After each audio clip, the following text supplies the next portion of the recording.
Hi, this is the Rachel Hamm Show. I'm Rachel Hamm. Thank you so much for joining me. And well, Nikki was hiding.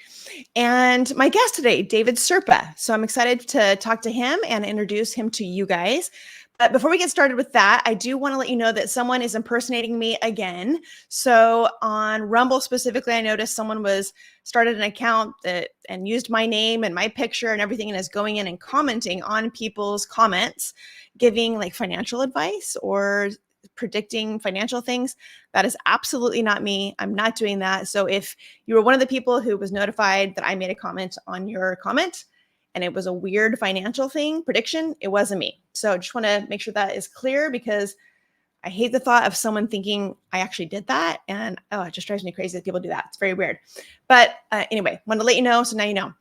Okay. So we have an election coming up in case you haven't heard, and there's a lot going on. I can only imagine what the next 70, however many days it is, I think it's 70 something, how much is going to happen between now and then what's going to happen after that. It's going to be very interesting. It's a very exciting time to be alive. And as you know, I ran for Secretary of State for the state of California. And my guest today is running for Congressional District number 39 in California. His name is David Serpa. And I had several people reach out to me and say, hey, have you heard of David Serpa? I really feel like you would like him. And so I looked into him a little bit and thought, hey, I do like him. So I asked him if he would come on and have a conversation with me about our country, about him, about his run for office, about the problems, the solutions, and what we see happening, not only in California, but throughout the whole country. And as you know, as goes California, so goes the nation is the saying, right? And that's really true. And I can tell you, you don't want how it's going in California right now to be how it goes for the rest of the nation. And so we are really working overtime here in California to change the way it's going in California so that it can go better for you across the nation. So let me, with that, bring on David. Actually, you know what? Let me read his bio to you real quick before I bring him on so that you know a little bit more about him. Here's his photo. And so David Serpa is a Marine Corps combat veteran. Now, that specific word, combat veteran, is going to be very significant because I have a question for him that is going to show why that specific term is so important. Marine Corps combat veteran. Also a businessman and author of 5 books, including Common Sense for California, A Guide to the New Revolution. David is running for Congress in the 39th District against Mark Takano. His campaign slogan is, "It's not left versus right, it's time to unite." He is working to unite the people of Riverside, Paris, Jurupa Valley, and Moreno Valley, and is working towards simple solutions for seemingly complex problems. Wow. Love that. All right. So with that, let me take his picture off and then bring him on. Hi, David. Hi, Rachel. I appreciate you having me on the show, my friend. My pleasure. Glad to have you on. The people who reached out to me, I trust. And so I was happy to hear about you and to hear that we have something in common, and that is that we have a lot of things in common, I think, but that the California Republican Party hates us both. Well, not Yes. the whole party, just the rhinos. Well, all the right people hate us both. And I think that, we talk about it's not left versus right. It's populism versus establishment. And I think that we are all really tired of the establishment because they've all been in power for a long time. Nothing has changed. They haven't done anything to influence elections on the ground. And really, it's just like in California, we've gotten really used to ceding territory and not used to putting in a fight whatsoever. So there's a couple of things that I'd love to talk to you about, but one of them is your Secretary of State run for office. Mm-hmm. I don't know if you know this, but there's an election code in California. And I spoke about this at the Trump Train event up in Paso Robles. I was the first speaker to open up the state gathering. And I really, it was a wonderful event. And I had several people ask me about something that I spoke about during that event, which is you are not allowed in California as your ballot designation to identify yourself as a veteran on the ballot. So you cannot use the word veteran. Yeah. And so I said, how come? And I read the election code. The election code is 13107, 13107.3, and 1310.5 California election code. It says you cannot identify yourself as a veteran because it refers to a past tense. something that you no longer are. It's not your current occupation. But you are currently a veteran. Yeah, that's right. When do you stop being a veteran? You're always a veteran. Once you're a veteran, you're a veteran. Yeah. They're just afraid of the word veteran. And so I They appealed are. the process. And, Mhm. in California, we have the largest veteran population in the country, 1.7 million veterans. Mhm. And my district, Riverside, has the third most highly concentrated amount of veterans in the entire state, behind Mhm. Los Angeles and San Diego. And, and so I wanted to be able to call myself a veteran on the ballot. They Mhm. told me no. And so my appeal was, okay, well, it's no longer about something that I was. Well, I'm a Marine. Once a Marine, always a Marine.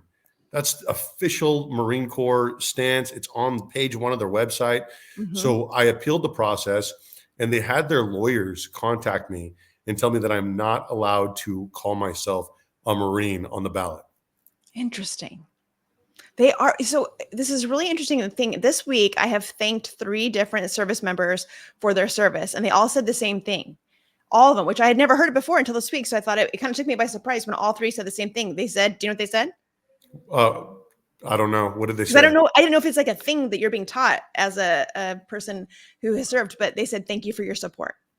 Oh, okay. I said, Well, "Thank you for your service." He said, "Thank you for your support," which I was like, "Of course. Yes, absolutely." And then the next one said the exact same thing. "Thank you for your support. Thank you for your support." Very interesting. And I said, "Well, have you had," to one of them, I said, "Have you had anyone not be supportive of you, when they found out you were a veteran?" And they said, "Oh, yeah. Oh, mhm. yeah." And it was someone very, very liberal. And we went in, we luckily were on the same page about politics and went into this long discussion about politics. But why would liberals hate veterans? It's an interesting thing because, I would go from one VFW to another VFW carrying an American flag through my district. And it's an Mhm. American flag that my sister's a combat veteran. She went to Iraq. I went to Afghanistan. I'm a combat veteran. She flew an American flag when she was in Iraq there. She sent me that same American flag in Afghanistan. And so I carry it around in my district and I say, our problems were not in Afghanistan. They were not in Iraq. They're right here. And that's why I'm carrying this flag. And while I'm carrying this flag around, unfortunately, sometimes people will yell things at me. They'll flip me off. They'll cuss at me. And all they see is a guy in an olive drab shirt carrying an American flag. And so that's disappointing, but there's a reason for it. And it is because, it's the same reason why our military is not hitting recruiting numbers. People don't Mhm. want to join the military. It's why they had to institute a draft, those draft requirements, expanding the ages from 18 to 26, Which I don't know if including people know that right now, that there is currently a draft in place. If you have a son and maybe a daughter, they want to put, there's talk about putting correct. our daughters in as well between 18 and 26 right now. They Yeah. expanded those requirements. So they went Mhm. from, it used to be 18 to 24. They went 18 to 26. Mhm. It used to be male only. They expanded it male to female. Oh, so And it is officially already. Oh, I correct. didn't know that. I thought it was And just being talked about.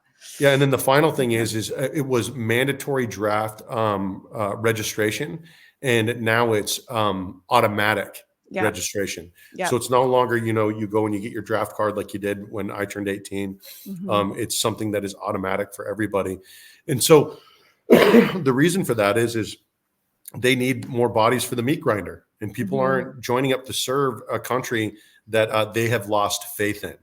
And Yes. I can tell you that this is a pretty controversial statement, but most people, when I say this, they get behind it. I tell people, I went to Afghanistan and I shot a machine gun at human beings that I probably had more in common with than the derelicts, the cowards, and the hypocrites who sent me there to go shoot at them in the first place. And Absolutely. I believe that human beings who understand violence are less likely to legislate violence to other human beings. And Mhm. I'm terrified right now of what's happening in the world.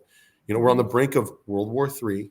You had, Vice Yeah. President Harris has her economic advisors being hired directly out of BlackRock. BlackRock is writing her economic policy. And BlackRock is the company that financially benefits when countries get destroyed and then financially benefits again when those countries get rebuilt. And so war is incentivized, and this is nothing new. General Smedley Butler wrote War is a Racket almost 100 years ago and called out the military industrial complex before General Eisenhower did in his farewell address. Um, I don't like the way that the American military is used as big muscle for multinational corporations, and the same multinational corporations that are conquering our own country. So, when we talk about being divided and being conquered and being a colonizer, we were first. In America, we were first.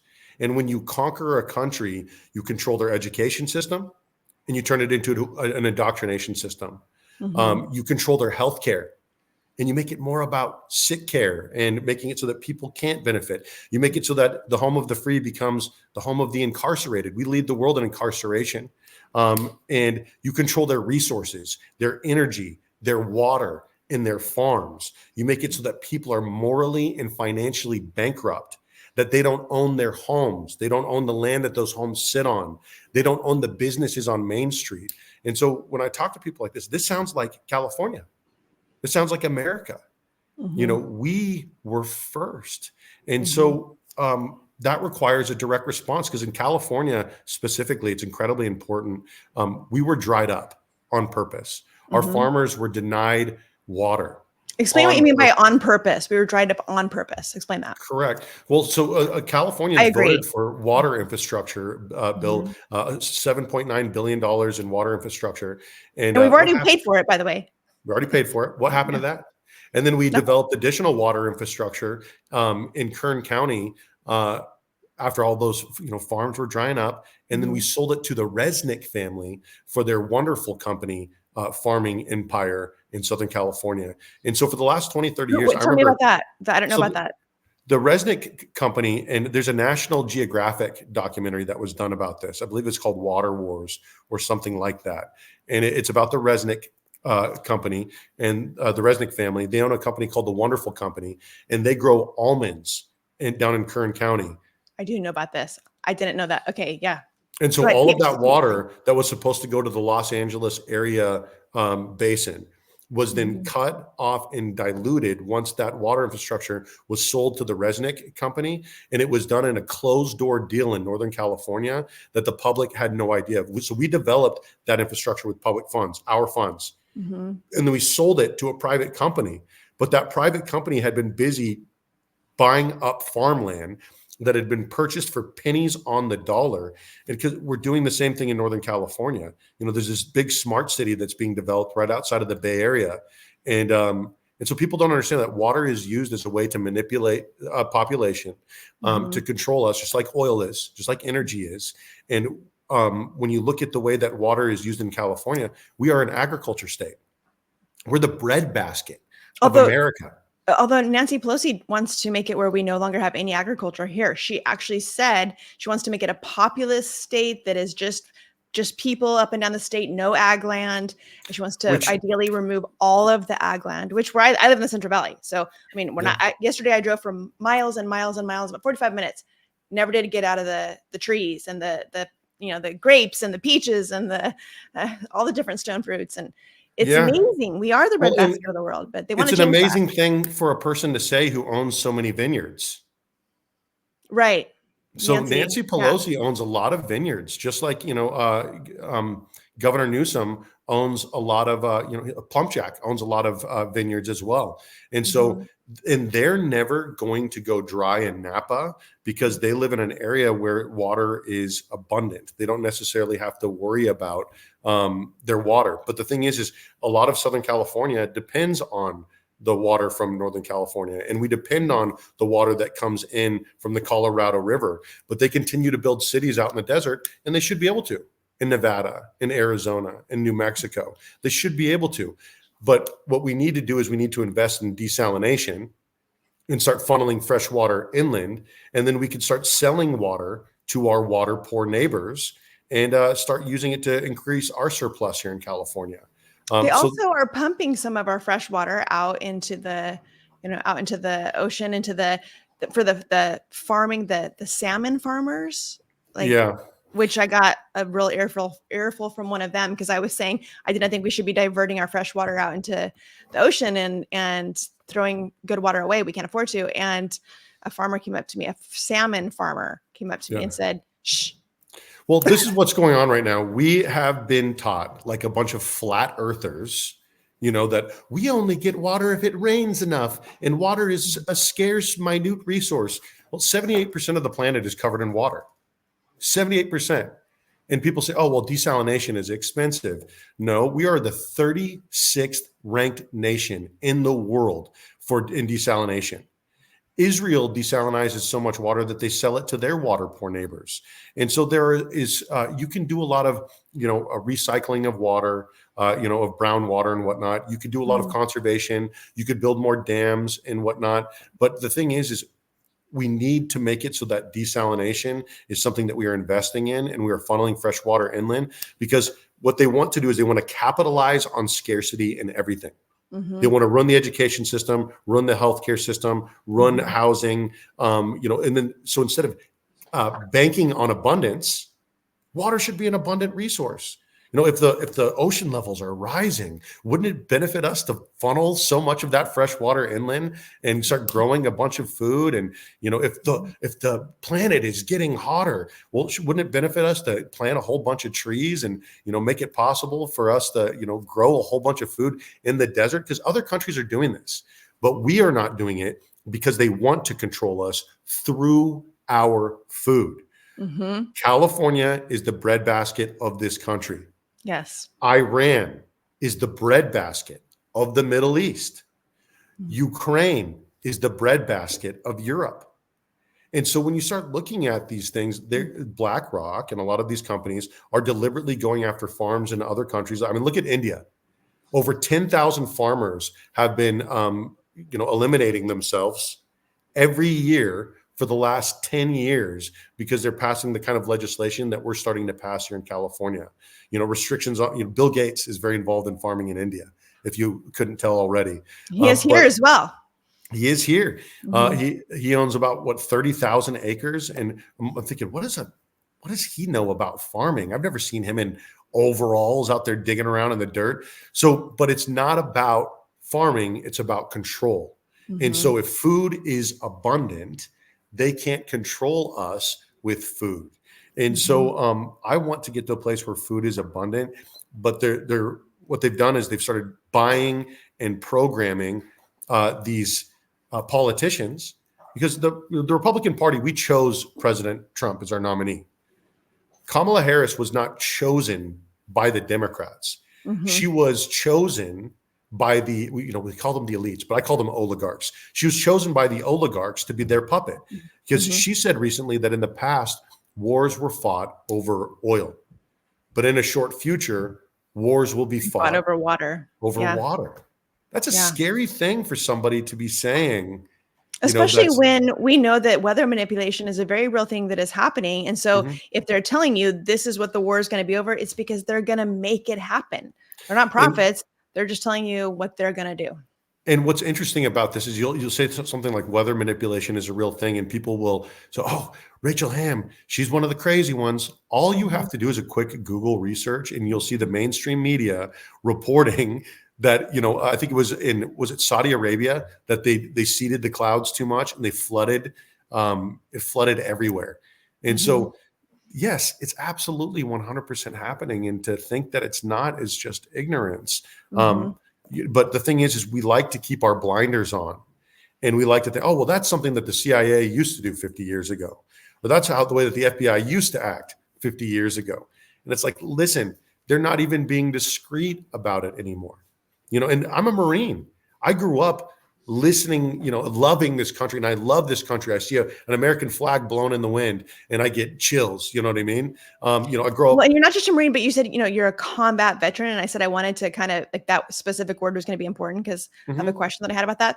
What do you think of what is happening right now with Tim Walz? Have you heard about how he is saying that he was a combat veteran, but that he never was in combat? And I'm wondering, how important is that? How big of a deal is it for someone to say they're a combat veteran if they are not?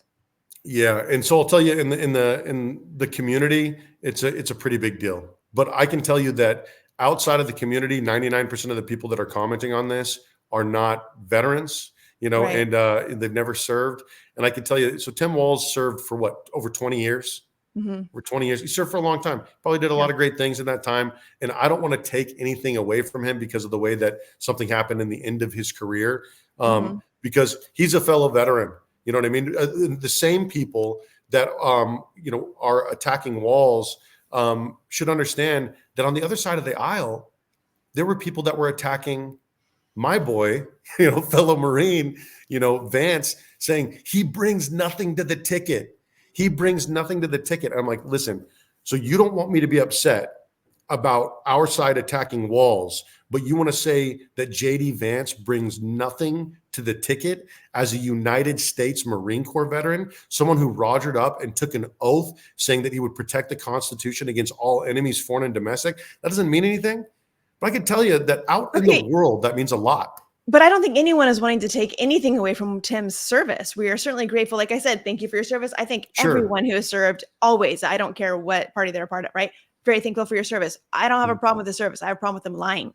And not Sure. only lying, but the lie being told multiple times and him not correcting it. And then veterans even asking him, please just make this right. Please clarify that, Yeah. first of all, your rank is not what it's, it's there. And then the carrying weapons in combat. Yeah, just Yeah. tell the truth. Just tell the truth. So. I don't like it. I don't like it. I carried a 240 across my chest. You know what I mean? And it's because we're in a highly kinetic area, and a lot of people carry a 240 over their back. They'll carry a 240 with a strap on their side, but I carried a 240 across my chest on top of 2 grenades with 400 to 600 rounds in a grenade pouch strapped to my stomach, and another 800 rounds on my back, and I fired a machine gun at human beings, and I can tell you that it was a real experience, and it's an experience that I don't wish on anyone, but I gained so much knowledge from it, and it means something to people when you say combat veteran. Yes, it really means something. It means I was willing to die for it to an extreme. Right. The whole way, all the way up to it. I rogered up. I joined the infantry. They made me a machine gunner. I had a reconstruction coming up for my ankle. I already had Achilles surgery, and I was scheduled for a double bone fusion, a reconstructive surgery of my ankle. I put that off to go to Afghanistan. And so there are some of us that, and we see them in the service that, will try to do everything that they can to get out of a deployment. But at the end of the, he gave it 20 years, and I understand that. We honor the service again. I honor the service, but just it's the line. It's just own line. it. Just say, and that's because that's part of the Democratic side of things.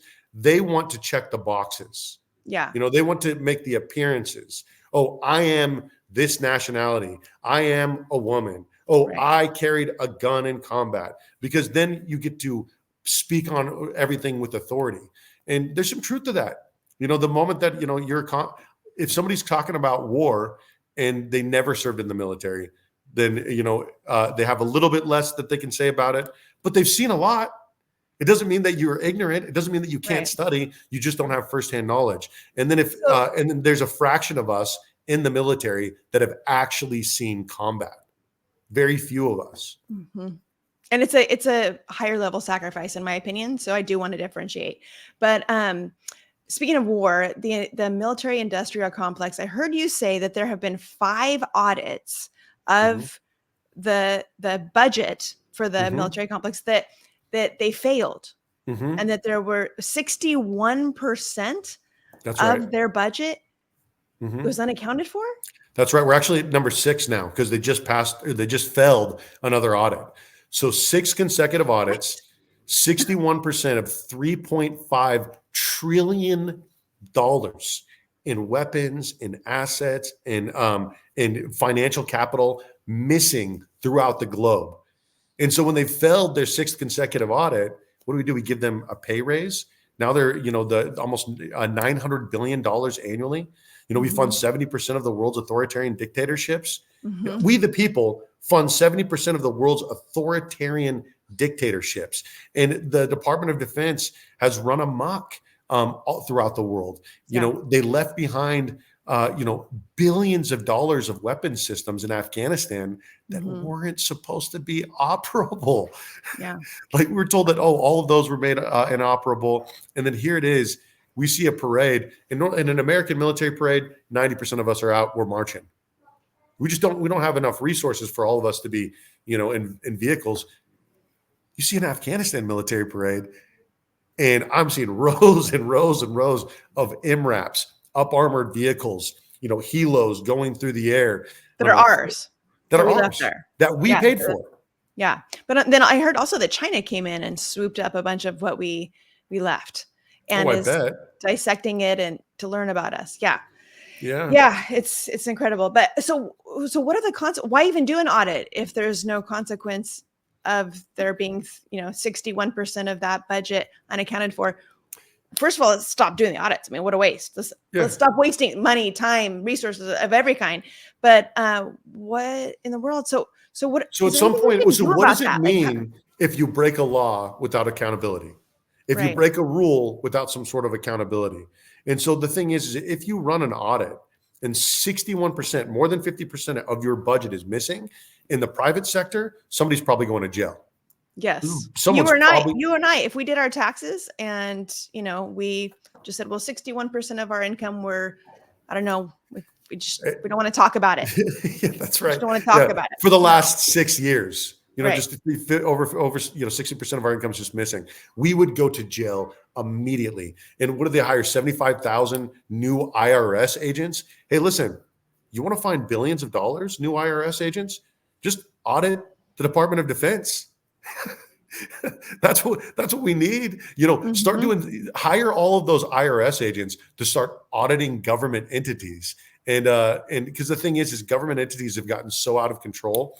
So like Elon Musk, for example, and I'm unsure how to feel about Elon Musk, but he's been doing and saying some things that I enjoy. I don't like same. I feel the same. The government subsidies. I'm the jury's out on X. I don't know what's going to end up happening, but he said something. He said that he would like to be the director of government efficiency, which was a play on Doge. Director of government efficiency. And I actually wrote a chapter in my book, Common Sense for California, that talks about the California Billionaire Coalition, welcoming some billionaires to participate in a coalition to figure out how we could utilize not just their financial capital, but their network and their mind to build infrastructure here in California or throughout the country. But the thing is, we have so many billionaires, and I feel like if we were to give them an opportunity to be altruistic, backed by the government, you would have somebody like Elon Musk who might be interested in helping to build some of these underground tunnels and utilizing his mind and his resources and his capital. And because if you make government cool, and if you make it interesting, and if you make it young and exciting, then we're going to get back to a time like we had in the 60s and really in the 60s, maybe the early 70s, you can make an argument for, where it was a time of spiritual revival for our nation and national revival for our nation. What does it mean to be a Christian? Or what does it mean to be a person of faith in general?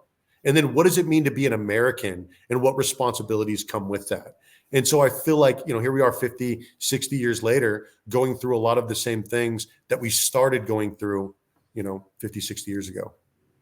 I think a spiritual awakening is really our only hope, and that the corruption that is so pervasive throughout government, really, there is no solution apart from a spiritual awakening and revival that is the foundation of then changes coming out of that.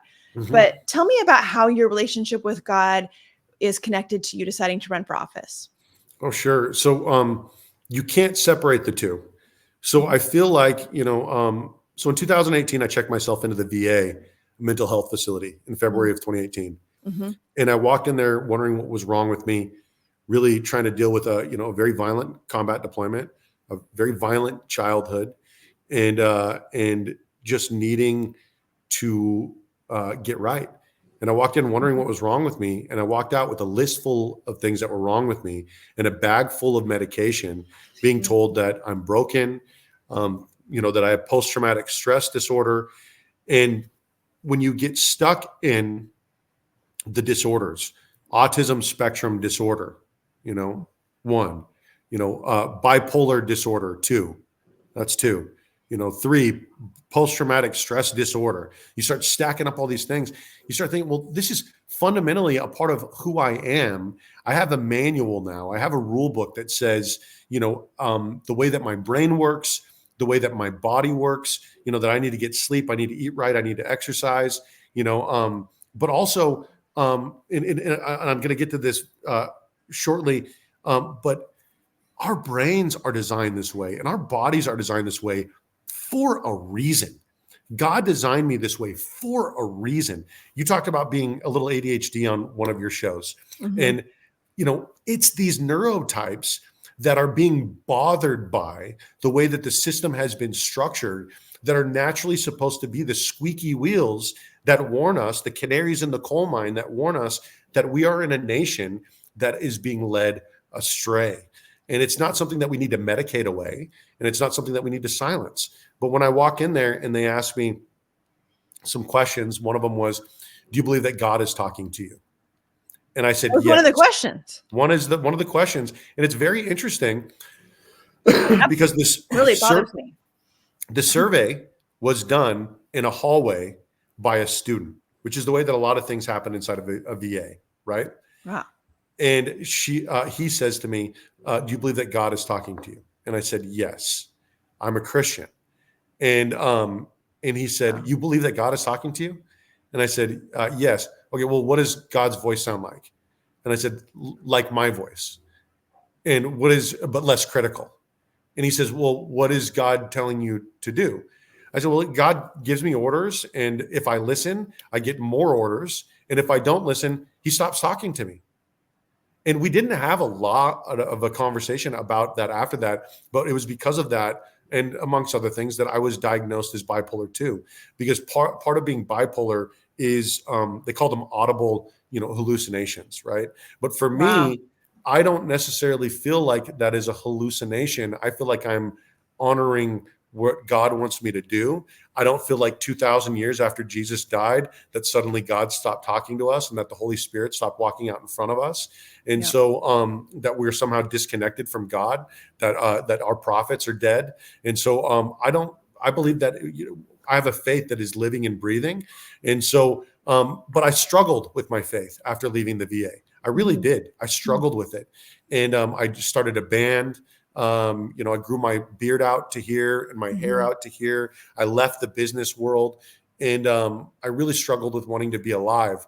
But it was through all of this work, getting involved with an organization that combats human trafficking, CERT Ministries, getting involved with an organization that helps, find homeless veterans and bring them to a ranch called Camis and Canines, getting involved with the VFW and several organizations to try to help put a dent in veteran suicide. I just reached for all of the darkness, and that's where I feel like you often find yourself. Men find themselves in prison. They find themselves in the trenches. They find themselves in rehab, right? And mankind, they find themselves in rehab. It's through our trauma that we are repaired and made whole, right? That's where we are made whole. And so I have been honored to walk the path that I have walked throughout my entire life. And God has prepared me fearfully and wonderfully in my design to for this fight. And so if you don't believe that you are anointed to walk the path that you are walking, then you should find something that makes you more excited. You should find something that sets you on fire, because if you're lukewarm, you will be spit out. And so I was mentored by Pastor Rudy Gonzalez and by Christian Tikas of All Good Things Ministries, Pastor Rudy of CERT Ministries, big, beautiful dude that combats human trafficking. And these are two of the most joyful, wonderful human beings that I've ever met in my life. One of them combats human trafficking. One of them helps people combat their homelessness. And one of them was a business partner of mine. And they just had a series of very patient and loving conversations with me over the course of years, Rachel Hamm. And finally, I decided to, ask Pastor Rudy to baptize me. And that was a beautiful thing for me, that, public declaration of my faith, out in the ocean with a bunch of radical, crazy people. And so my faith guides me to build the kingdom of heaven at hand, one, act like a Christian, give it a Christian example in government, and give people an alternative lifestyle to focus on too. And then 3, to make room for Christians in the public square. Because right now Christians are being chased out of the public square. The left is tolerant of everything except for Christianity. And we saw this, and I'm sorry to go on such a long monologue, but we saw this when Pastor Jack Hibbs delivered a prayer in the House of Representatives. And I think it was on February 13th. Yeah. And he delivered this prayer, and he prayed the way that we are instructed to pray in the Bible. Our Father who is in heaven, hallowed be thy name. Hallowed be thy name. Kingdom come. That's right. And then he got to and then he said, us our national sins. And the left lost their minds to such a degree that you had Mark Takano, my opponent, and several other Democrats I think 37 Democrats pin a letter. Your opponent is a special kind of. He is. He's one of the worst. Yeah, we could get there. I'd love to get there. But he wrote a letter condemning Jack Hibbs for his prayer in Congress. And it's like, listen, that's the way that we're supposed to pray in the Bible. It's the way that Jesus taught us to pray. And so I want to But also, what happened to freedom of religion as far as if he doesn't agree with them, okay, so don't go along with the prayer, but this man can, he can get up, Jack Hibbs can get up and turn your back. Prayer, and then you can decide that's not what I agree with, or that's not what I subscribe to. That's it. That's the end of the conversation. Move on. That's right. I could listen to a prayer of another faith without being so offended that I write a letter of condemnation. Yeah, we have freedom of religion. I mean, it's really important that there is tolerance for all religions, including the ones that I don't subscribe to. I want 100%. Everyone to get to choose. Everyone. In fact, that's God's way. God did set it up where we get to decide. So that's he likes that idea too. That we get to decide. We have free will. Isn't that a beautiful thing? And what we have in America is we have freedom of religion. In France, they have freedom from religion. Yeah. That's a different thing, but an important distinction. So for them, they don't have to hear about it at all from anybody. Yeah. But that's why their revolution was led by a guillotine that sent 3,000 people to their death over the course of 18 months or something like that, including a lot of friends and colleagues of the original person and Robespierre himself. And then ultimately, what did they do? They built a shrine to reason, and a cult of reason. And so, I agree with you in a lot of different ways that it's a foundation of who I am and what I am and what I do and why I am going where I'm going. It gives me the perfect example of who to follow. And it sets me right to remember that at the end of my life, I'm not dancing for everybody else. And I told everybody this during one of my speeches: your approval of me is inconsequential. Yes. I'd love to have your vote. That'd be great. But your approval of me is inconsequential. There is one person that I'm dancing for at the end of my life. That's God. And he's going to judge me by what I did and didn't do. And there are some Christians who will look at some of my policies and say, oh, I don't like this policy and I don't like that policy. That's fine. And I get it. I understand. But what I'm trying to do is I'm trying to make room for us. If I go in, flipping tables and cording the whip into a place that isn't my Father's house, then I don't necessarily know that I'll even get in through the front door. You know what I mean? And we have to remember, and you had an interesting dream that you were talking about the veils that were used. And because I had this drunk guy come up to me in a bar, and he says to me, comes up random. I have no idea who this guy is. And it was 3 weeks before I pulled papers to run. And it's on my mom's birthday. And my mom and I are sitting there, we're talking, took her out for her birthday. And this guy walks up and he says, who is Jesus coming back for? And I said, his bride.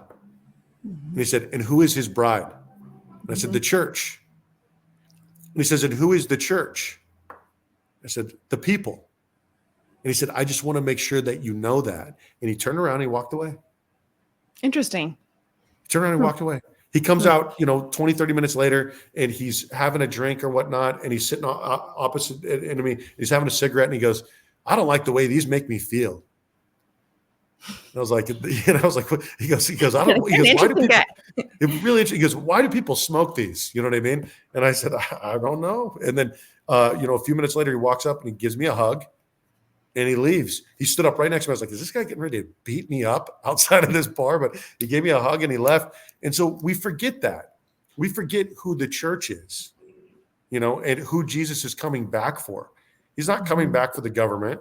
He's coming back for the church. And the church is not a building. It's not four walls with the tax status.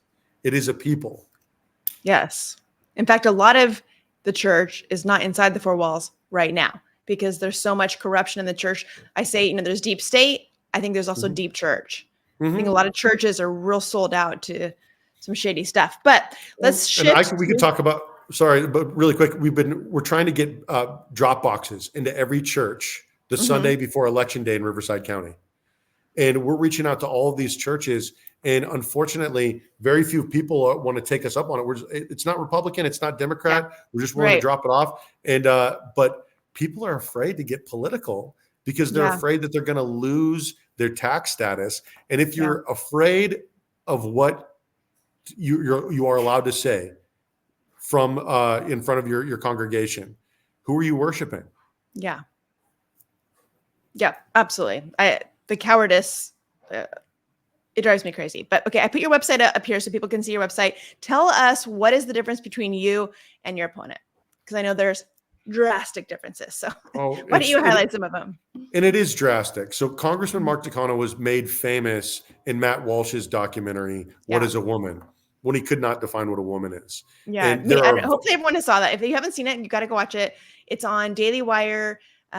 What is a Woman documentary, very interesting. And Matt Walsh goes and visits David's opponent and actually asks him to define, well, there's a little bit more to the conversation, but asks him ultimately to define what is a woman. And he can't, it's impossible.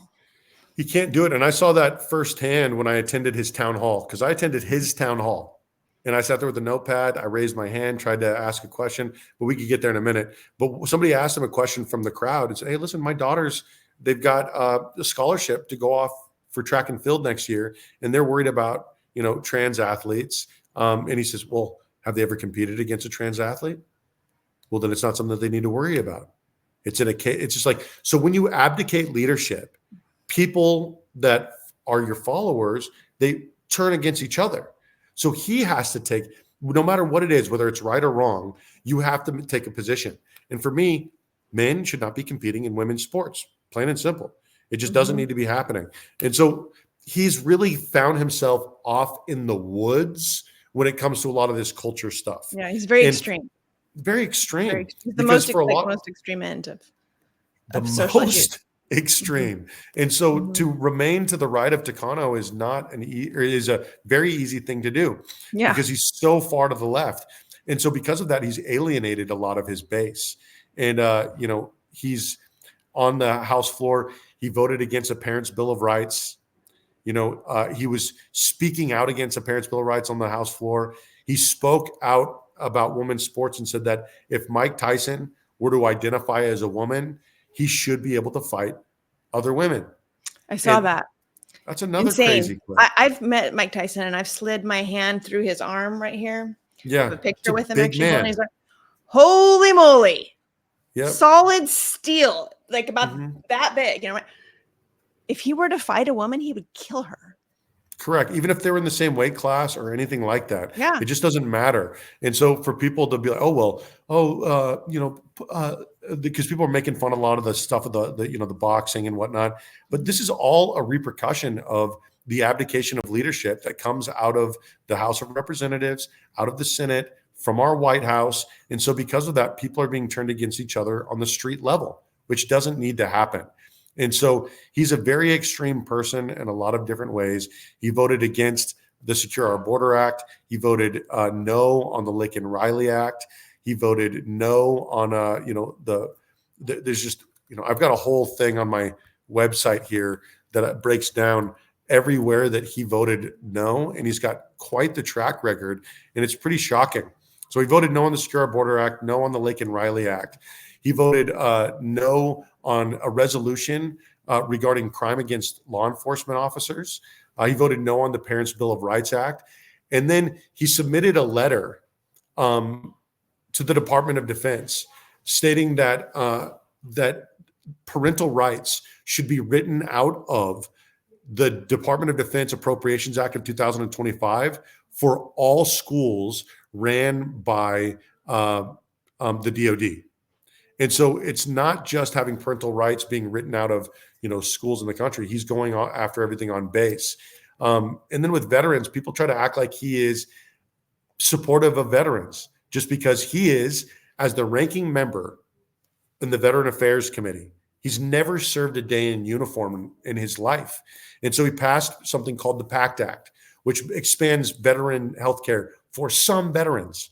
And he said in his own town hall, only 75% of the veterans that apply end up getting approved. And so I'm thinking, if you're a veteran and if you serve this country and if you're dealing with Agent Orange or anything else, you shouldn't have to fight for health care. You shouldn't have to beg for health care, especially coming from the party of healthcare for all, and supposed healthcare for all. I think healthcare for all is coming from us now. And then the last thing is he voted no on HR 8070, which is the Service Member Quality of Life Improvement Act. He voted no on the Department of Defense Appropriations Act, and he voted no on the Military Construction of Veteran Affairs and Related Appropriations Agencies Act. And the reason why that's such a big deal is because we have a PX that's being closed down on March Air Force Base. We have a base in our district, and it's not being funded the way that it needs to be being funded. It's having a lot of their funding being cut. And so we have like a veterans village. It's a village of homeless veterans on the base that now don't have access to shopping. In about 2 weeks, won't have access to shopping on base. So he just doesn't care. And he walked out. He didn't attend Prime Minister Netanyahu's address in front of Congress. He walked out and joined protesters. So how can you find common ground with someone who lacks common decency? How can you find common ground with someone who won't stand out of his echo chambers long enough to find it? He's such an extremist that I feel like he's alienated people in his base to such a degree that in his district, which is a plus 26 Democratic district, wow, he released a poll 3 weeks ago to inside the closed door meeting in the House, showing that President Trump is winning my district, the 39th district. This is a district where President Biden won with 62% of the vote 4 years ago. Wow. And so that's why Takano came out, started panicking, and started calling for President Biden to step down so that Kamala Harris could come in, is because he sees that he's losing. But I think that has more to do with him than it does with who is at the top of the ticket. I think people in his district are just tired of him. He's alienated a lot of his Jewish voters. He's alienated a lot of his gay voters. He's alienated a lot of his veteran voters. And not to mention, he's alienated any voter with half a brain that's realized that the Democrats don't stand for anything. They're not the party of peace. They're pro-war. Yes, they are. And thank God for Trump, who finally, kept us out of all wars. And I believe I don't know how we avoid World War III at this point. I hope that we can, but I think Trump elect President Trump. Yeah, I think Trump being in certainly gives us the best chance. So, I agree with you 100%, especially when you have someone whose foreign policy, and financial advice is being written by BlackRock. So, you've got one person who says, I want to stop the fighting. I want to stop the fighting. I want people to stop dying. And then you've got a president, like President Biden, that has had almost 1 million people die since he assumed office. And this is nothing new with the Democrats. You got to understand, the Democrats are the party of war because they put a soft, sweet face on war. And so, President Obama dropped so many bombs in 2016 that they ran out. He dropped over 26,000 bombs just in that year alone, which is 3 every hour a day for the whole year. So the thing is we don't have anybody on the left that's trying to advocate for peace. They're just trying to advocate for their flavor of war. Which is so interesting because I remember, 80s and 90s, it was kind of a little flip-flopped where the Republicans were more considered the war party or whatever. So it's definitely changed. I think Trump has changed a lot of things. And just, I don't know, there's just been this real interesting flip-flop even of, the liberals tend to be kind of the elitist, the higher financial people, and so it's interesting because it used to be more the blue collar worker and now the workers are on the right, and the wealthy people are on the left. Very interesting. But It's very interesting. I'm really concerned about election integrity, and that's Yeah, why I run sure. for Secretary of State, because I feel like it doesn't really matter who runs for office if we don't have honest elections. So I'm Mhm. concerned about that. I'm concerned about that for you, and I know I saw that Mike Cargill, Mike, he's a I friend of love Mike. mine running, in the 35th Mhm. district. May all of you get in. I mean, I pray truly that you all get in. So I'm concerned about it being stolen, but I also wonder if there's a possibility that the polling and the tide is turning so far to the right that they won't be able to get away with stealing it again. So they'll go ahead and let people get in and then almost mock us. Maybe see there's not stolen elections, but then just sabotage or not let Trump actually take office. Someone's actually predicting that right now, that he's going to win the election, but they're not going to let him actually take office Mhm. for any variety of reasons. What do you have any kind of sense of what we're going to see with the election? And surely you're concerned about election integrity as well. And I'm just wondering, what are you thinking about that? What are you foreseeing for us and for the integrity of our elections? Well, the thing is, the election integrity Mm-hmm. starts 2 years before the election. And it starts during Mm-hmm. the candidate selection process. It starts in your local central committee, making sure that you've got good people in your central committee, that you're activated. Because if you're just running the candidates that the cat drags in and under weak messaging, and you're paying a bunch of political consultants, political prostitutes, to get rich off of your campaign, then of course we're going to lose. And you can't win in that way. So you have to stay proactive. But at the end of the day, the election integrity stuff, yeah, it's a huge deal. And so what I want to do is I want to beat the Democrats at their own game.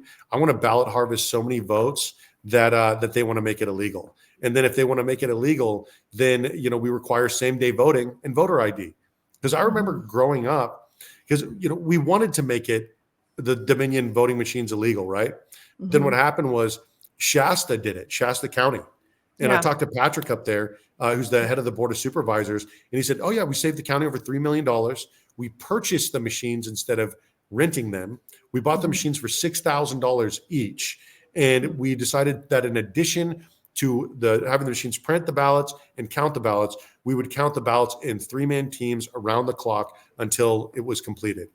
And what happened was Sacramento got Yeah. together and immediately spit out an assembly bill, making it Yeah. illegal to hand count ballots unless there was an emergency, an earthquake, a fire, or a natural disaster. And Mm-hmm. so they're so Perfect. far Now out. we know what you pray for. Yeah. Earthquake. Well, Yeah, natural disaster. I'll tell you what, I don't want the natural disasters. I don't want the Civil War, Mm-hmm. and because the thing is, that's what they're pushing. They want civil war. They want Mm-hmm. us fighting each other and calling them elites Mm-hmm. because then they win. But if we realize that what we don't need is we don't need a civil war, we need revolution. And I want a What's the peaceful difference? revolution. What's the difference? So a civil war is us fighting each other. It's right versus left and left Mm-hmm. versus right. It's being sorted out in the streets, neighbor to neighbor. A revolution is being sorted out between us, the people, and the people that like to call themselves elites. Because I don't call them elites, I call them oligarchs, because Mm-hmm. we treat oligarchs differently They than we are. treat They're elites. all. Yeah, they're What oligarchs. are they elite at? Are they fantastic athletes? Are they fantastic? Do they have fantastic brains? Are they better than us? No, they're just absolute and total maniacs and narcissists and psychopaths who were born Mm-hmm. into a position of privilege, and now they want to control our food and our water and our resources. I don't think so. And Mm-hmm. so we have a colonized country. And when I talk about things like, hey, run this government like a business. You want to get out of debt? Run the government like a business. We are a corporation after all, aren't we? And what does Mm-hmm. a good corporation do? Well, they don't give away their natural resources for pennies on the dollar to other corporations like Berkshire Hathaway and like Nestle. What does Berkshire Hathaway know about lithium extraction? What does Nestle know about water? What do these corporations know? And so the thing is we, the people, are not a poor people. We are rich. We live in the richest state in the richest country on earth, and we are being told that we are poor. We have more oil, lithium, uranium than any of these other states. But the thing is, the government doesn't get involved. Instead, we sell off all of our assets to these private corporations, the same private corporations that own the rest of the world. And so you want to get out of debt? Start nationalizing some resources. And I know that people don't like to hear people say things like that sometimes, but I'll tell you, when I talk about it, people cheer because they're sick of paying $6 a gallon for something that was 92 cents a gallon, 20 years ago. We're sick of paying for our energy bill that is skyrocketing, paying for our utilities that are skyrocketing. On that for a skyrocketing, second. and then bailing out those energy companies. So where you are, you probably have Southern California Edison, right? Mm-hmm. So, yeah. Okay. So we have Pacific Gas and Electric, PG&E, up here. It's our only choice, which, as best I can tell, is what's called a monopoly. Mm-hmm. Right. And they keep raising our rates. We're up 30% over the last 18 months or something like that. I mean, it's just total insanity. And then with gas rates, natural gas rates, they tripled the natural gas rate. It used to be super, super cheap, tripled them. Mm-hmm. And we have no choice. We have no choice. And they're closing. They just closed down one of the dams that was producing a ton of power and are causing people to actually be driven into poverty because of their electric bills. Okay. Mm-hmm. We have solar all over our roof since October. The inverter broke, but we didn't know it was broken. And so come May, we finally got it fixed. So from October to May, we were just paying regular PG&E prices. Our electric bills were $1,200, and we were not using any air conditioning or any heating at all during those months. None. $1,200, about $1,200. Sometimes it was a little more, sometimes it was a little less. Christmas month, it was a little more because of the lights, Christmas lights, but $1,200 just to turn the lights on. Per month. Now, if you're barely making it, if you're a single mom, if you're, down and out, whatever, if you're just barely making ends meet and your rates keep going up, to be $1,200 when you're literally just doing the basics, cooking, having lights on, no other luxury, right? It's not like we are doing something crazy to have these $1,200 bills. It's literally driving people into poverty. That's right. The electrical rates. So what can you do about that? You can do so many things about that. We talk about drill, baby, drill, but uranium is a big part of it too. But because the thing is at one point we had built 48 nuclear facilities in this country in less than 5 years. But then we had, the 3 Mile Island thing. We had China Syndrome, the movie, come out, and it scared everybody. And all of a sudden people were freaked out about nuclear energy. But so when you look at this, we closed down San Onofre nuclear power plant. Governor Newsom scheduled to shut down Diablo Canyon nuclear power plant. The federal government had to intervene. Though. Yeah. Correct. The federal government had to intervene because this is a direct attack on our energy infrastructure. Yes. Just 2 years ago, nuclear energy accounted for 32% of California's grid, and wind and solar accounted for 1% and 2% of California's grid. Wind is garbage. Solar is garbage. There's a time and a place for solar, but there's not much of one. Yeah. And it's been hard to survive without it, though, in California, the way they have basically punished you if you don't have it, incentivized you if you do and all that. But yeah, it's like a mob. We're all being shaken down by the mob. We're all being, they're holding us upside down and shaking our legs, seeing what falls out. And the other reason why they outlawed natural gas, or why they're making that so expensive right now, is because they just found 500 trillion cubic feet of natural gas in North America, the northern part of the northern United States. And so there's so much natural gas, there's so much energy. And the biggest thing is there is so much uranium in this country, we would never have to have another, we wouldn't have to have any other part of energy ever again once we built that bridge to nuclear, because nuclear is extraordinarily efficient. All of the waste that has ever been built would fit on one football field 10 feet deep. So there's not that much nuclear waste. No one's ever died from nuclear energy. And it doesn't emit any CO2. And finally, for those of us that served in the military, and a lot of people that don't, they know that every single aircraft carrier and every single submarine in the United States military is powered on nuclear energy. And they desalinize their water. And so it's not that nuclear energy is inefficient, it's that it's too efficient. Because right. It's too efficient, and therefore it's really, like you said, a mob. So it's the regular people, you and I, coming up against the mob, or David that's right. versus Goliath type of thing, right? So obviously they have no desire whatsoever to see us become more efficient and find a better way to do things. And so I have the money is talking and is going to control things. It already is, right? We already see that. Even how much our electric company PG&E, and maybe yours as well in Southern California, is very much in bed with the state of California. And Newsom, has done all kinds of things to help them. And so how on earth do we get over that specific problem of these companies being willing to do whatever it takes to keep us from getting to nuclear?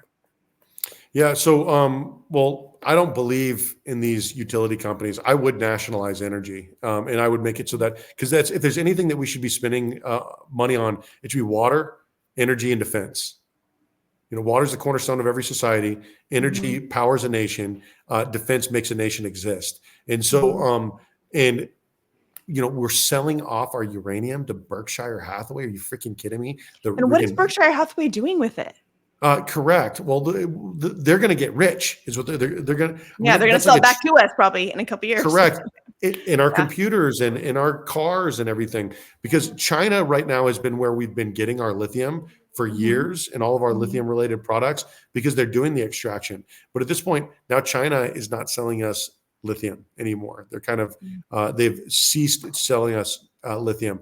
And so when you import as much as we import from China, 90% of our pharmaceuticals, all of our TVs, a lot of our goods and our products, a lot of our electronics, what happens is you export or you import cheap goods and you export a middle class, which is what has happened in this country. Yeah. And so we've lost a lot of our middle class to China. And now we're at danger of losing our tech sector to China, because there's a lot of billionaires that are hedging their bets. They're invested in the Silicon Valley of China. One of those people is Elon Musk. I mean, that's just the truth. He said he has a lot of money being sent out the door to China, including a very large Tesla factory in China.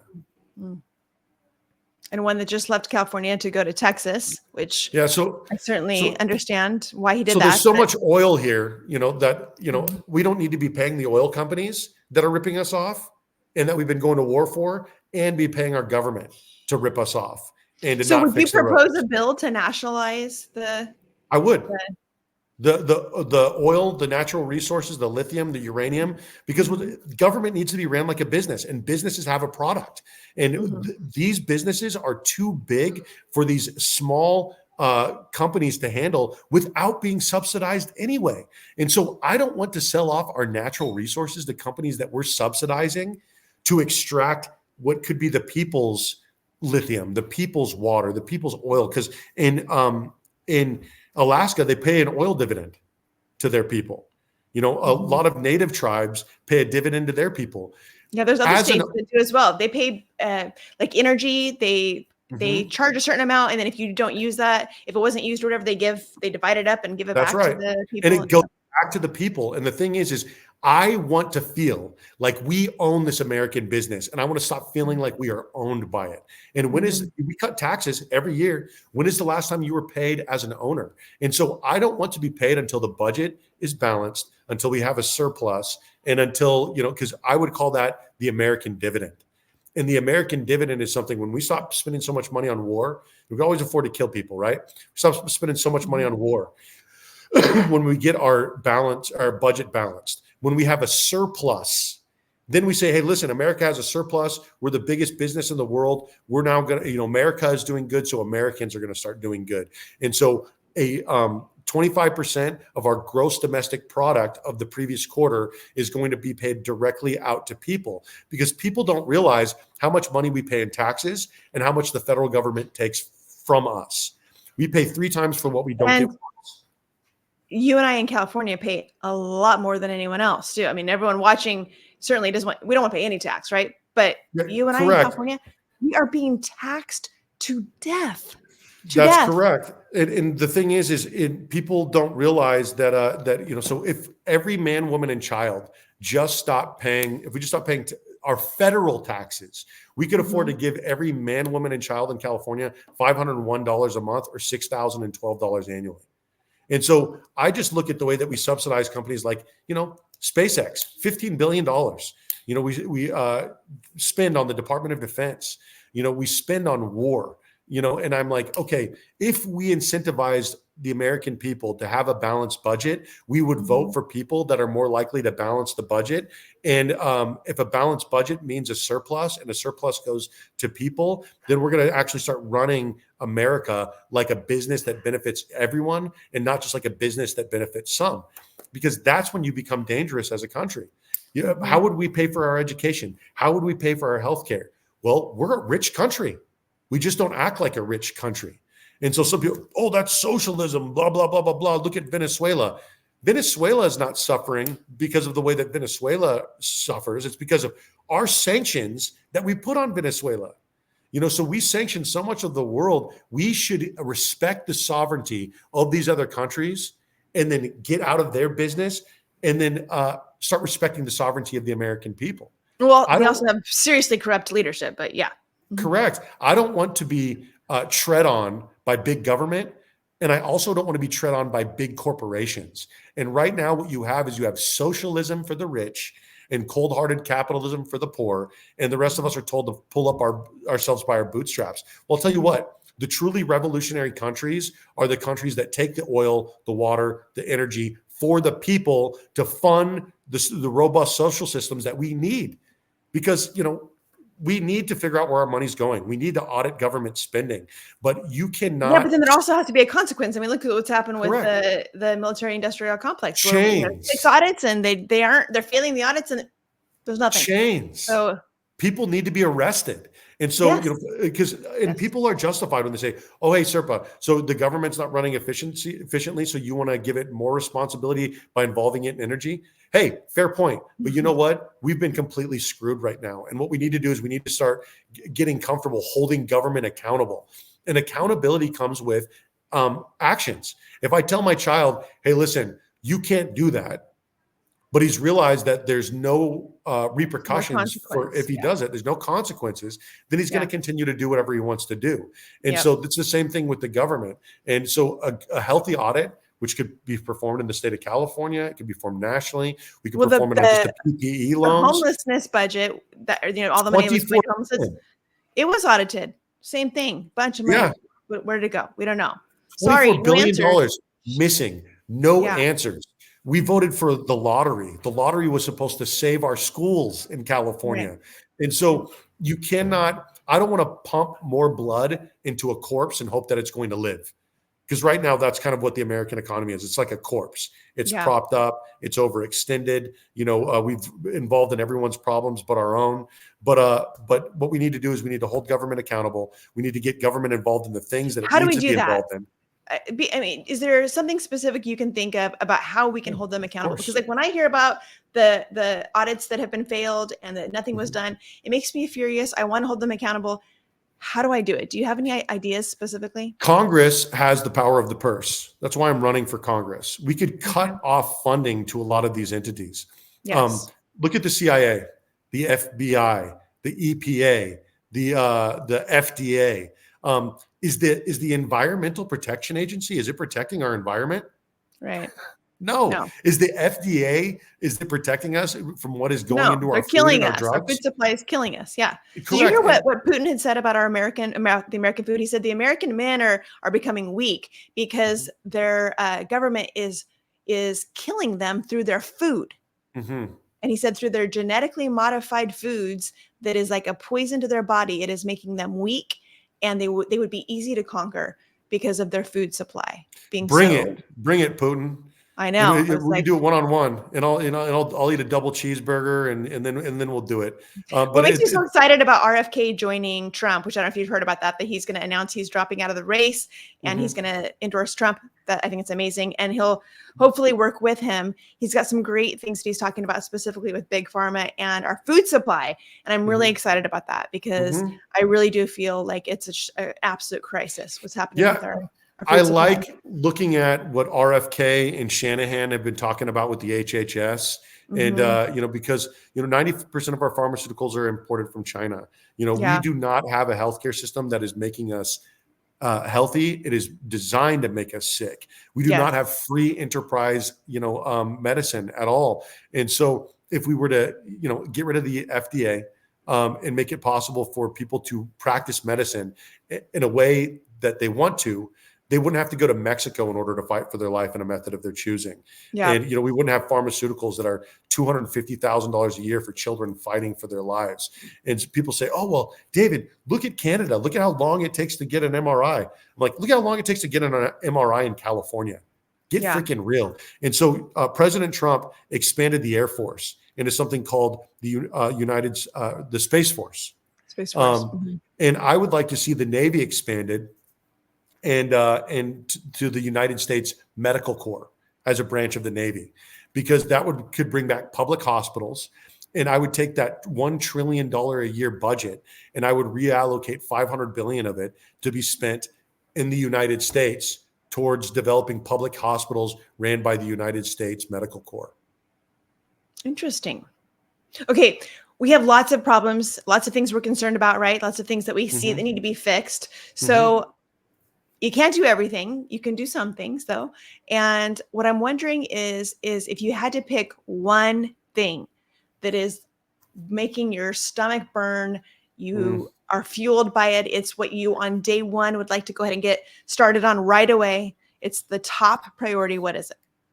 Okay. So the short answer is war. Okay. War. And it wakes me up, in the middle of the night, Meaning I'm thinking avoiding about it. war? Meaning Yeah, I avoiding don't war? want America involved in war. I don't want us starting proxy wars with other nations. I don't Yes. want us, because I feel like World War III has already started. And Yeah. we're either going to stop it or it's going to become a big one. And Mhm. so I don't want to be sending my children off to fight the fights that I Yeah. hoped my generation was going to end. And How the old are your generation, kids? the oldest is 16, the youngest is 5. So 16, Because I have 5. 26, 24, 22, and 18. So I have 4 sons All draft in eligible. all draft age. Yeah. And so, But I share that same top priority that's what passion. wakes me up. I Mhm. don't want our country to perpetually be at war with other countries, because the problem is we prop up both sides of just about every conflict.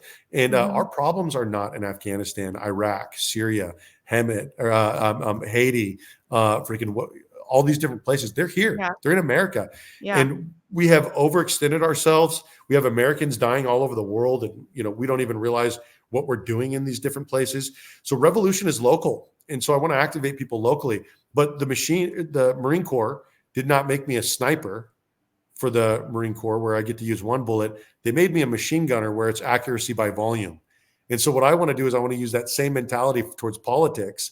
And I want to go after this machine by introducing so much populist legislation that would benefit the people, that we put the establishment on their heels. We put the oligarchs on their heels, and we give a voice to people, because, I'm sick of hearing these representatives be like, oh, you don't realize how tough it is out there. I really do my best, but God, we're outnumbered. And I'm like, shut up. We're paying you $179,000 a year to roger up for 2 years to talk to some people that you may not like, that might not have a different religion than you. They might have a lifestyle that you disagree with. But President Reagan said, a person who agrees with me 80% of the time is a friend and an ally, not a 20% traitor. Us on the left and the right, the majority of us agree on so much that could be accomplished if we had the right people trying to get it done. And so I would try to build a coalition of junior congressmen, people that have been in 6 years or less, to develop our own committee.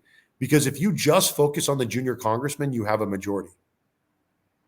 And that's where I would put my I think focus you're in lying building a about the region. problem, though. I don't think they want to work together. I think they actually probably like each other behind closed doors. I think it's that they're taking bribes and lobbyists are helping them become rich, and Mhm. they are choosing power and money over what is right. And so my hope is to get people into office who Mhm. cannot be bought or bribed or manipulated or blackmailed, who are willing to, at all costs, do what is right. David Serpa, is that you? Absolutely. If you're not willing to die for it at this point in this Mhm. movement, you're hourly. You're a volunteer. If you're not Mhm. willing to I agree. die to preserve our republic, find a Mhm. different job. You don't need to be in politics. And you Mhm. can't drain half a swamp. You can't just say, oh, we're going to get rid of all the Democrats that have been there for a long time. No, Yeah, man, we've got to get rid of the Lindsey Grahams, all of the them. Mitch McConnells, the John Boltons, the Mike Pompeos, because these swamp creatures are everywhere in government Yes. and Okay, everywhere since you mentioned around your government.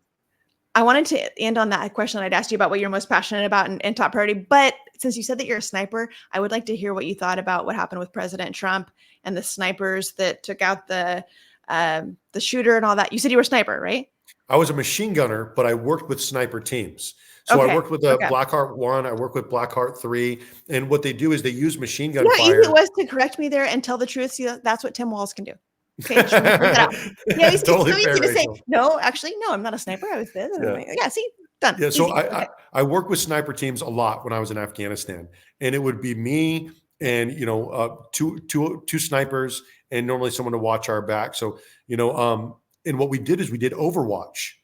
So we would go on top of a building, on top of a hill, in some sort of an Overwatch location, so we could keep an eye on our people and keep an eye on movement from a better vantage point where we could return fire. And Mhm. so I'm very familiar with Overwatch. I'm very familiar with looking at a target and whatnot. And that President Trump was shot at by about 120 meters away, which is a layup. It is an Mhm. easy shot to make. Yeah. Most people can hit that target, and he was at a building where I would have looked at that building like it was such an obvious location for a machine gun post or a sniper post for Overwatch that it would just be obvious. I would have had my eyes on that the whole freaking time. And Mhm. then the fact is that he was spotted by several people. He was spotted by the public with their phones, and he was spotted by law enforcement officers. And so I look at this and I think this is a very bad thing. There's too much that we would have to explain away, and so it's hard to look at it and to attribute to incompetence. Um, what could be attributed to malice, because Yeah. I'm looking at it and there's just too much that happened that Yeah. went wrong, that there's no responsible sniper team, there's no responsible Overwatch team or machine gunner like myself that would have let that happen Yeah. in any way, shape, or form. It was a complete and total not failure. It was an attempt at an assassinating our president. Because look at what we would be going through right now had that bullet been a half an inch to the left. It Yep. would have been a I different know. story. Yeah. Oh, I'm still yep. here. There we go. Okay. Yeah. Not sure what happened there. Okay. I don't know why I'm not on the screen, but you can hear me? I can hear you, but you're frozen. Your Yeah. video's frozen. Yeah. Yeah. Okay. All right. Well, okay. Thank you for sharing your thoughts about that. It seems pretty obvious that it was an attempted assassination within our government, not from outside. But Mhm. anyway, okay. Well, thank you for sharing this stuff. I hope that you get elected. I pray that all of the amazing godly people who are running get elected, and that honestly, I guess just that we have a miracle and that we can get everyone in and override the corrupt system and fulfill um, our dream of seeing just good people lead again, because we've seen it before. We can make America great again. We can make Mhm. California great again. Honestly, I get really upset because whenever I talk about all the things happening in California, I always get emails of people telling me very, very grouchy, just like, it's your own fault. You should leave. Just leave. No, you don't understand. California is the best place on earth. It's That's worth right. fighting for. There's That's a right. reason why these globalists are trying to take over California, because it's the Mhm. best. No, we're not going to leave. Whoa, we're going to man up and fight. And that's what It's we're the doing. best, and So, it's the food bank of America. It's the breadbasket of America. And so I love this country. I love this state. I'm from California. I've lived California my whole life. I served in the military while living in California, and both of my sister's families have left for other states. And I'm tired of losing my family to other states. And I'm tired of, looking at my kids and thinking, geez, how are they going to afford to be able to get by with energy costs being as high as they are and the home costs being the way that they are? But when people comment, oh, you've got to leave California. And you're right. It is grouchy. It's never like, oh, I love California. It was once my home. It was like, if you're in California, you're a part of the problem. It's like, okay, you freaking turncoat. Okay, you freaking coward. Okay, Exactly. you wiener. Some of us, it is fight, flight, or freeze. And there's a lot of people, they flighted. They got out of California. They decided that their home wasn't worth fighting for. And then there are people who froze. They're not doing anything. And you know what? And everybody wants to comment and condemn the fighters, the people that are actually saying, you know what? California is worth saving. This was the most beautiful state in the country. Now all we have left is our natural beauty and our poop maps and our major cities that are getting destroyed by incompetent leadership. But we are primed here to swing back because of the fact that they have done so much losing in these big cities. We now have the proof in the pudding, so that if we can articulate our viewpoints on the right, we have an opportunity to have a Republican state in 2026. But we actually have to show up to vote. People can't say, oh, my vote doesn't count in California, for governor. But if you have a district, a city, a county supervisor's race, a congressional race that you are seating because you're not showing up to vote, you're a part of the problem. You've got to show up and vote. Your vote, there's one way to make sure that your vote won't count. Don't vote. 100%. Yeah. For sure. Even with all the concerns that I have about election integrity, I would tell everyone, please, for the love of God, vote. And then if we do a canvas and we do audit, and there is some auditing happening right now with the California Election Integrity Project.